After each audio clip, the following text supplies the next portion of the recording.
India is set to host Quad Foreign Ministers meeting in New Delhi on May 26th at a time when global power equations are rapidly shifting.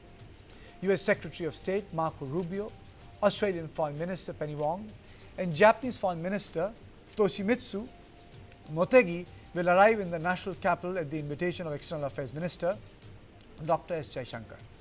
The visiting leaders are also expected to meet Prime Minister Narendra Modi. But this Quad meeting carries extra significance for India. She hosted both Trump and Putin back to back in Beijing, making China look as the stabilizing partner. As Beijing attempts to balance ties with Washington while deepening strategic engagement with Moscow, New Delhi is closely watching the evolving global order. Ahead of his visit, US Secretary of State Marco Rubio calls India a great partner and says Washington is ready to sell as much energy as India is willing to buy.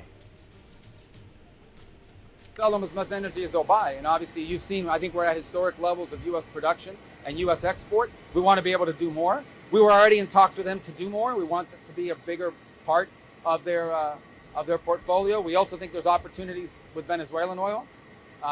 In fact, it's my understanding that the interim president of Venezuela will be traveling to India next week as well. So there's opportunities. There's a lot to work on with India. They're a great ally, a great partner. We do a lot of good work with them. And so it is an important trip. I'm glad we're able to do it because I think there'll be a lot for us to talk about. And we'll also meet with a Quad there, which is important. Something, and I'm glad we're able to do it now in India, and we're going to do one later in the year as well. The grouping brings together four major democracies: India, United States of America, Australia, and Japan, around the idea of a free, open, rules-based Indo-Pacific. The Quad's journey has not been smooth. Former Japanese Prime Minister Shinzo Abe first proposed the idea in 2007 as an informal strategic forum, but the grouping lost momentum in 2008 after Australia stepped away under Chinese pressure. Beijing repeatedly viewed Quad as an Asian version of mini NATO. The grouping was revived in 2017 as concerns grew over China's military and economic assertiveness in the Indo-Pacific region. Now, the big question is, should India remain invested in Quad? That's number one. Secondly, what is Quad getting on table for India? On this issue, on a one-on-one conversation, I am joined by Ambassador Veena Sikri, former Indian diplomat. Thank you, ma'am, for joining me. Should we remain invested in Quad? Definitely yes, because I want to point out that the issues that are on the top and high priority for Quad are maritime security in the Indo-Pacific, infrastructure, connectivity and trade.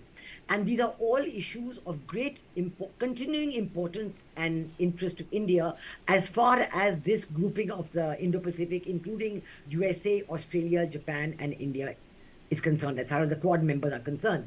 And I would like to point out that even in the interim year and a half of President Trump's second presidency, President Trump 2, India has remained engaged with Australia and Japan on these very issues. So actually our approach has been that we are invested in these issues, they are important for us, and we will continue to remain invested with Japan, with Australia, maybe trilaterally Japan, Australia, India, but these issues we will remain invested, Quad or no Quad. This has always been our approach because the issue itself is important. We know, of course, that, as you have pointed out, that it was President Trump in his first term as president who revived Quad and who raised it to the summit level. And India was a dynamic participant. And we continue to be invested in those issues. And I think that today, as we stand on the threshold of the Quad meeting on Monday, I think that America is once again reviewing its approach to Quad, and I think they are also going to take a much greater interest in this from now on.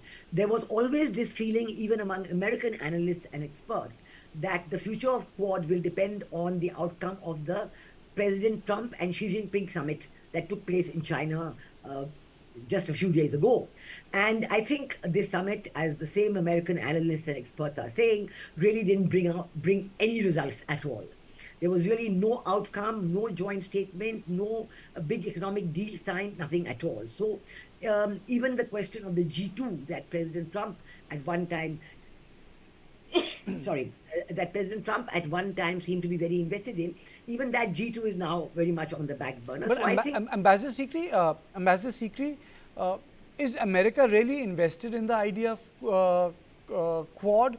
Because as you mentioned, that a lot of people were talking about G2, but if America is not mentally invested or financially invested in the idea, one of the security reviews actually downgraded the whole imagination of the Indo-Pacific, which was part of his first term, because he was the one who was using the word Indo-Pacific, Donald Trump. If he downgrades it, then what's the idea of a informal security forum which enrages our neighbor even further? What you said is very right. But basically, what I'm saying is that this delves in with the fact that if at the Beijing summit between President Trump and President Xi Jinping, there had been a definite outcome on the G2, or some kind of bilateral understanding between these two countries, that we will be the ones who will control security, so you don't have to look separately at the Indo-Pacific, etc. We are doing it all. But we know that nothing like that. It was very unlikely. It was a completely unlikely idea because of various reasons. Although we know that President Trump seemed to be invested more and more in that idea, but now it's not there at all. So just look at what's happened in the few days after the President Trump and President Xi Jinping summit. Not only has this interest in Quad been revived, and we know, for example, that yes, Secretary of State Marco Rubio has been scheduled to come to India. But we also know that the invitations to Australia and Japan are, the last minute confirmation happened very recently, number one. Number two, we also know that President Trump is now even talking about having a conversation with the President of Taiwan. There's the whole question of the $14 billion defense supplies to Taiwan that have been agreed upon but have not been signed off on yet by President Trump. And he said he's committed to talking to the President of Taiwan about it. So I think this shows a kind of a reorientation that seems to be... Okay, then let me take this opportunity to ask you, I understand how does Indian participation in Quad serves America. We are an important country, we are a big country. But how is Quad serving our financial security interests? Basically, maritime security is number one, I would say, in this picture, because maritime security in the Indo-Pacific is of vital importance for India.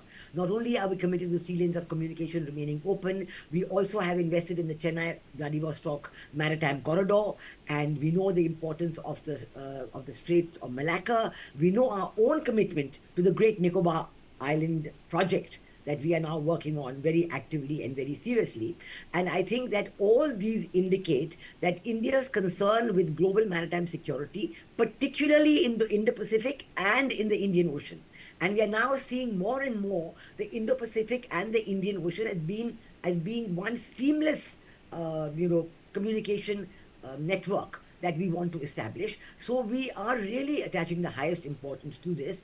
And I think that what has happened with the war, with the American and Israeli attack on Iran on February 28th, and what has happened after that, has shown the fragility of the Strait of Hormuz, where 20% of the world's oil and gas supplies were coming through previously. So now there is a great interest, even more than before, in looking at fresh lines of communication, fresh trade routes.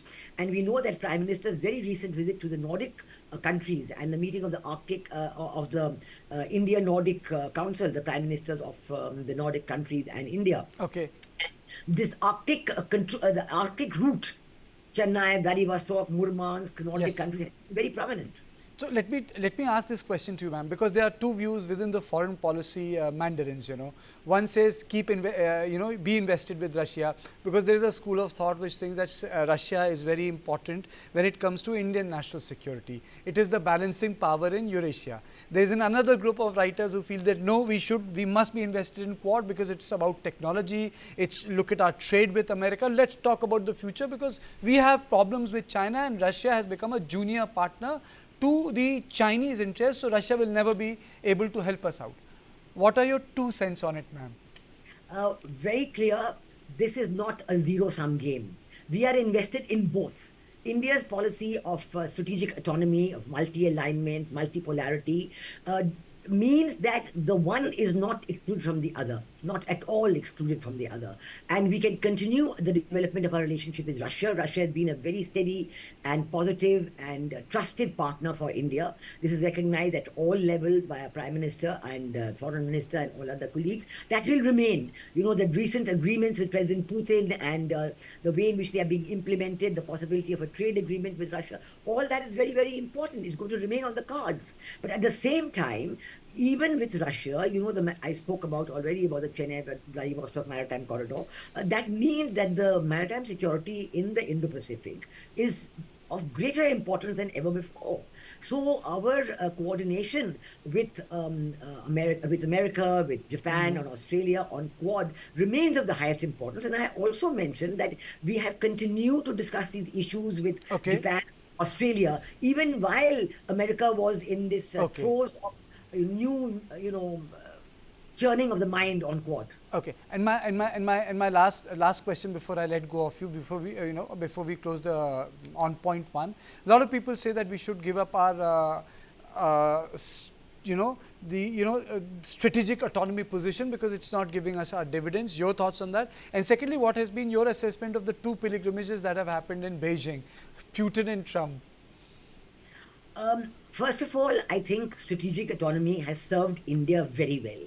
I think even if you look earlier at the policy of non-alignment, how it's taken us very far, right from the very beginning of the independence years, and how now it's more a strategic autonomy, multi-alignment, where we talk to everybody and we do not see it as a zero-sum game. This has stood us the test of time for India, and I do not think that any leadership in India will move away from strategic autonomy.